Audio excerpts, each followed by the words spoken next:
Est-ce que tu as déjà eu envie de disparaître de ce monde parce que tu as vécu une situation hyper gênante? Bah, ça m'est arrivé il y a vraiment pas longtemps avec un mec qui a gagné un Oscar dans sa vie et la discussion elle est catastrophique. J'ai honte, très très honte, je veux juste crever vraiment. Je suis tranquillement au taf et là débarque un client qui pèse dans le game, ça se voit genre, vous savez un peu l'aura naturelle et bah ce mec en avait, tu vois, et il se dirige vers la caisse. Du coup, je l'accompagne et je me retrouve nez à nez avec lui à la caisse. Quelle erreur, quelle erreur. Ce suit le speech habituel, bonjour monsieur, voulez-vous créer un compte? Il me répond oui. Putain, je me suis dit c'est rare parce que les mecs qui ont de l'argent souvent ils s'en branlent des comptes. Donc je dis ok, parfait, let's go. Là, le mec me donne son nom, son prénom et son mail. Et dans son mail, je vois qu'il a marqué movi.com. Là, je me dis, le nez était bon, le flair était bon, le grand nez a eu raison. C'est un mec qui a de l'aura. Mais je me suis dit, quel genre d'aura? Est-ce que c'est un acteur de cul ou pas? Parce que là, ça va être bizarre quoi. Je lui ai dit au monsieur, ah, vous faites du cinéma, etc. Il me répond oui. Et là commence la discussion la plus gênante de ma vie. Vous êtes connu? Première question, le mec me voit déjà en singe. Il me dit putain, c'est parti pour un sgeg encore une fois. Et là, il me dit bah ouais, on peut dire ça comme ça, je suis réalisateur. Je dis ah, réalisateur, ok. Et là, arrive le moment où je lui dis mais quel genre de film vous avez fait? Alors que je n'y connais rien en film, rien, zéro. Il me dit bah récemment, j'ai fait La Promesse de l'Aube avec Pierre Ninet. Je le regarde, je fais tu vois, je fais toujours genre je connais un petit peu. Je fais non, ça me dit rien celui-là.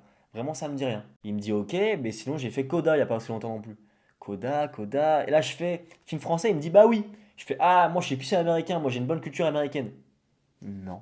Et là, il me dit ah bah oui, j'ai travaillé aussi avec beaucoup d'acteurs comme Tom Hanks. Je dis Tom Hanks? Il me dit oui, Tom Hanks. Je fais ah. Le titre c'est Il n'est jamais trop tard. Je le regarde, je fais ah ouais, non, ça me dit pas grand chose celui-là. Non, je connais pas. Et là, les gars, de pire en pire, son visage il se décompose. Il dit mais mec, pourquoi tu me poses des questions si tu connais rien? Il a raison. Il a raison. Je continue à forcer et dire ah non, encore un autre s'il vous plaît. Et là, il me dit Seven Sisters, il me dit Bastille Day. Alors là, vraiment, vous allez m'insulter, les gars, parce qu'il y en a plein, ils vont me dire, mais mec, comment tu ne connais pas ces films-là? Et bah, je sais pas. Mais qu'est-ce que je fais? Je fais, hé! Je prends un collègue à moi, viens voir, viens voir. Il arrive. Je dis, hé, monsieur, il a fait des films, etc. Je lui dis les titres qu'il m'a dit. Et mon pote, il me dit, il dit au mec, ah ouais, non, je connais pas. Deux mecs qui connaissent aucun de ces films. Vraiment, on l'a réduit à néant le poteau. Là, je mets le tout dans le sac, je commence à parler, mais plus trop parler, tu vois. Je suis un peu dégoûté, je me dis, bon, bah, je viens de faire une perf catastrophique, mais c'est pas fini. C'est pas fini, les gars. Je le regarde et je lui dis, ah, en plus, vous savez, moi, j'ai fait une école d'audiovisuel dans le cinéma. Il me regarde, il me dit, ah!